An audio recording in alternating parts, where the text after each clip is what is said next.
Bom dia, paz do Senhor a todos, que Deus venha abençoar grandiosamente a vida de cada um. Vou fazer uma leitura aqui em Romanos 7, do 1 ao 6, aonde Paulo vem nos advertir a respeito de viver pela lei. E o tema aqui é a lei e o pecado. Não sabeis vós, irmãos, porque falo com os que sabem a lei? Ele está falando da lei de Moisés, mas poderia se referir a qualquer tipo de lei religiosa. Que a lei tem domínio sobre o homem enquanto vive, a lei tem domínio enquanto ele tenta viver pela lei.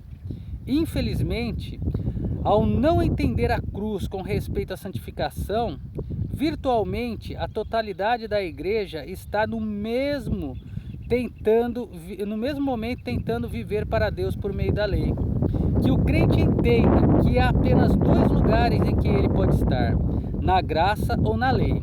Se ele não entender a cruz no tocante à santificação, que é o único meio para a vitória, estará automaticamente sob a lei, o que garante fracasso.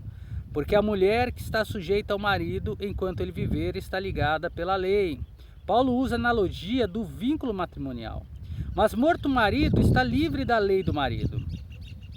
Ela está livre para casar-se com outro, de sorte que, vivendo o marido, será chamada de adúltera, e se for de outro marido, mas morto o marido, livre está da lei. De fato, a mulher, nesse caso, teria dois maridos, pelo menos aos olhos de Deus. Seguindo essa analogia do Espírito Santo, por meio de Paulo, nos revela uma importante verdade. Muitos cristãos estão vivendo uma vida de adultério espiritual. Estão casados com Cristo, mas estão de fato servindo a outro marido. A lei, essa é realmente uma analogia notável. A lei está morta em virtude de Cristo ter cumprido a lei em todos os aspectos. Livre está da lei. Se o marido morrer, a mulher está livre para casar-se e servir a outro. A lei de Moisés, tendo sido cumprida em Cristo, está morta agora para o crente, e o crente está livre para servir a Cristo sem que a lei tenha qualquer parte em sua vida ou no seu modo de viver, de tal maneira que não será adúltera se for de outro marido. Fala do crente agora como casado com Cristo e não mais sob a obrigação da lei.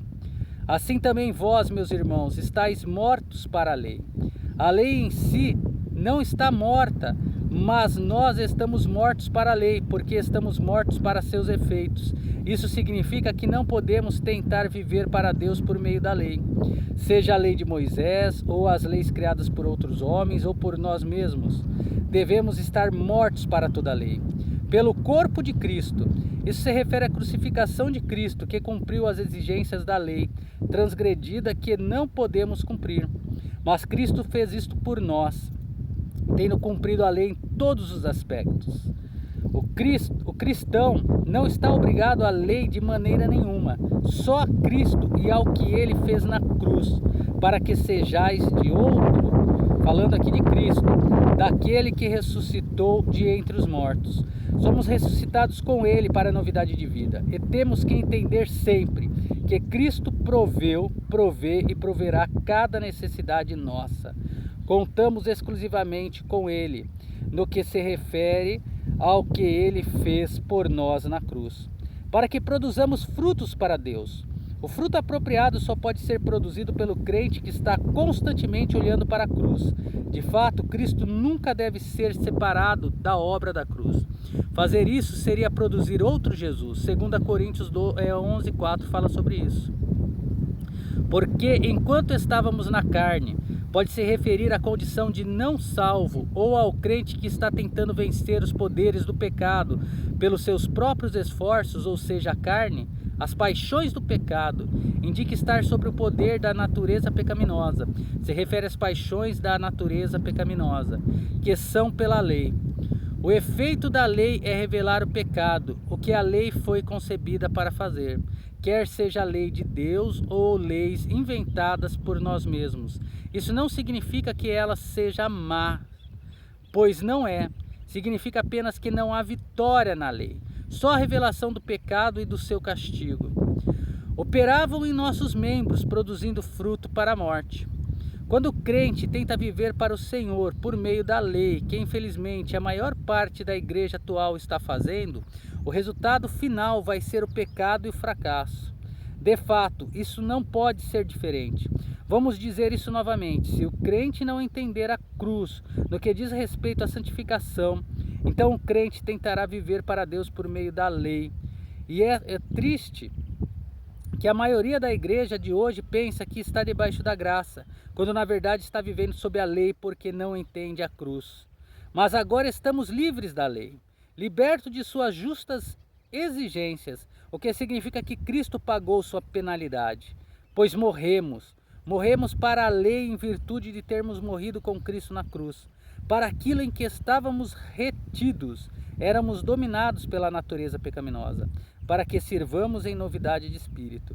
Revele ao Espírito Santo e não ao espírito do homem. O crente tem um modo de viver completamente novo, que é a fé em Cristo e no que Ele faz na cruz a nosso favor. Isso assegura vitória perpétua, e não na velhice da letra.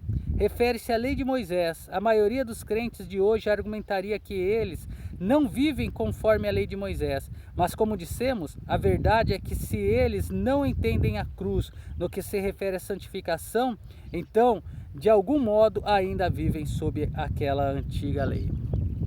Irmãos, isso daqui quer dizer que podemos fazer o que quiser? Porque Jesus pagou o preço na cruz do Calvário? Não. Nós temos que nascer de novo. Nós temos que nascer do Espírito. Nós temos que reconhecer que aquilo que nós já fizemos é errado, porque a lei nos revela o pecado, e abandonar através do agir do Espírito Santo, porque nós não temos força para abandonar o pecado, porque senão Jesus não precisava ter vindo por nós. Alguém nessa vida teria já cumprido toda a lei, e não é possível isso. E quando aceitamos Jesus, descemos as águas e nasce uma nova criatura, como se dizem, né? Não é bem assim. A palavra, toda ela, vai revelar a nós a obra da cruz, vai revelar a nós o pecado, o agir do Espírito Santo vai nos libertar, vai nos transformar. E quando nós, sabendo, vamos dizer assim, a pessoa bebia, a pessoa fumava e de repente a palavra vos libertou. Passa um tempo, aí começa a andar com quem provoca. Ah, toma aí um golinho não faz mal, Deus não vai ficar bravo, fuma aí, não tem problema não. E aí a pessoa vai lá para o Salmo 1, né? Começa a andar com gente que desagrada ao Senhor e cai na tentação. Passou aquele momento de euforia, o Espírito Santo vem de novo sobre a pessoa, porque foi a pessoa que afastou o Espírito Santo, não foi ele que se afastou dela, dando lugar ali à concupiscência da carne. Aí o Espírito Santo vem na pessoa e a pessoa fala: poxa vida, por que eu fiz isso? Isso não está certo. Aí qual é o dever dessa pessoa? É ir lá e pedir perdão para o Espírito Santo, para Deus, e não voltar mais a fazer. Mas possivelmente, talvez um dia mais cedo ou mais tarde aconteça de novo. Mas arrependa-se. Porque a palavra do Senhor diz que todo pecado confessado é perdoado e Deus lança no mar do esquecimento. E aí nós vamos mudando o nosso jeito de pensar, de andar, de falar. Tem coisas que é fácil, mas tem outras que é muito mais difícil. E mesmo que é fácil, só conseguimos porque o Espírito Santo nos ajuda. Então que Deus venha abençoar a todos, sempre focando na palavra do Senhor. Um forte abraço e até o próximo vídeo.